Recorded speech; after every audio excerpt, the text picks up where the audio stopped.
मार्च का महीना शुरू हो गया है। हर महीने के साथ कुछ नए नियम बदल जाते हैं। इसी तरह 1 मार्च 2025 से भी कई महत्वपूर्ण नियम बदल गए हैं जो आपकी जेब और रोजमर्रा की जिंदगी पर असर डाल सकते हैं। 1 मार्च 2025 से एलपीजी सिलेंडर की कीमत से लेकर बैंक एफडी के ब्याज दरों तक में बदलाव देखने को मिल रहा है।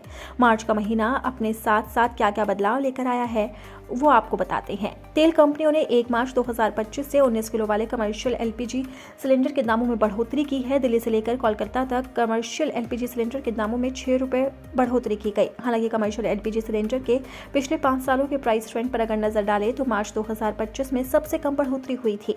इंडियन ऑयल की ओर से जारी नए रेट के अनुसार दिल्ली में 1 मार्च 2025 से 19 किलो वाले कमर्शियल एलपीजी सिलेंडर के दाम 1803 रुपए हो गए, जो फरवरी में 1797 रुपए थे। जनवरी में इसकी कीमत 1084 थी। पिछले महीने बजट के समय 19 किलो वाले कमर्शियल गैस सिलेंडर की कीमत 7 रुपए कम की गई। अब ये राहत वापस ले ली गई है। आपको बता दें कि ऑयल मार्केटिंग कंपनियां हर महीने की पहली तारीख को एलपीजी गैस सिलेंडर की कीमतों में बदलाव करती है। एलपीजी गैस सिलेंडर की कीमतें बढ़ने के बाद लोगों के महीने के बजट पर असर पड़ता है। अब आपको बताते हैं कि 1 मार्च से और क्या क्या नियम बदले हैं। 1 मार्च 2025 को एटीएफ की कीमतों में बदलाव देखा जा सकता है। इसका सीधा असर एयर ट्रैवलर्स पर होगा। दरअसल ऑयल डिस्ट्रीब्यूशन कंपनियां हर महीने की पहली तारीख को एयर टरबाइन फ्यूल की कीमतों में बदलाव करती है। एटीएफ की कीमतें घटने पर एयरलाइन कंपनियां अपना किराया कम कर सकती हैं, तो वहीं फ्यूल की कीमत बढ़ती है तो किराया बढ़ सकता है। आपको बता दें कि मार्च 2025 से बैंकों ने एफडी पर मिलने वाली ब्याज दरों में कुछ बदलाव किए हैं। ब्याज दरें घट सकती है या बढ़ सकती है। अब बैंक अपनी तरलता और वित्तीय आवश्यकताओं के हिसाब से ब्याज दरों में लचीलापन रख सकते हैं।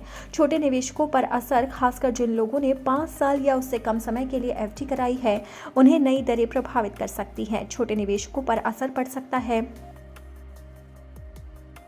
अब आपको बताते हैं कि 1 मार्च से और क्या क्या नियम बदले हैं। 1 मार्च 2025 से यूपीआई के जरिए इंश्योरेंस प्रीमियम भरना आसान हो गया है। यूनिफाइड पेमेंट इंटरफेस ट्रांजैक्शन में एक बड़ा बदलाव हुआ है। IRDAI के नए नियम के तहत अब यूपीआई से इंश्योरेंस प्रीमियम का पेमेंट करना पहले से भी ज़्यादा आसान हो गया है। अब आपको बताते हैं कि 1 मार्च से और क्या क्या नियमों में बदलाव हुआ है। आपको बता दें कि इसी के साथ ही 1 मार्च से आधार कार्ड के नियम भी बदल रहे हैं और आधार कार्ड का हर किसी से लिंक होना बेहद ज़रूरी है, चाहे वो पैन कार्ड हो, चाहे वो आपकी इंश्योरेंस की चीज़ें हों। और अब यूपीआई ने भी अपने नियम बदल दिए हैं और इसे लोगों की ज़िंदगी के लिए बेहद आसान बना दिया है। अब इंश्योरेंस भरने के लिए लोगों को परेशानियों का सामना नहीं करना पड़ेगा, क्योंकि यूपीआई ने अपने नियम बदल दिए हैं, जिसके जरिए अब इंश्योरेंस प्रीमियम यूपीआई के जरिए आसानी से भरा जा सकता है। यूपीआई एक ऑप्शन देगा जिसके जरिए आप अपना प्रीमियम का पैसा यूपीआई के अंदर सेव कर सकते हैं और वो आपकी परमिशन के बाद ऑटो डिडक्ट हो जाएगा। इसके लिए अब आपको किसी चीज़ का इंतजार नहीं करना होगा।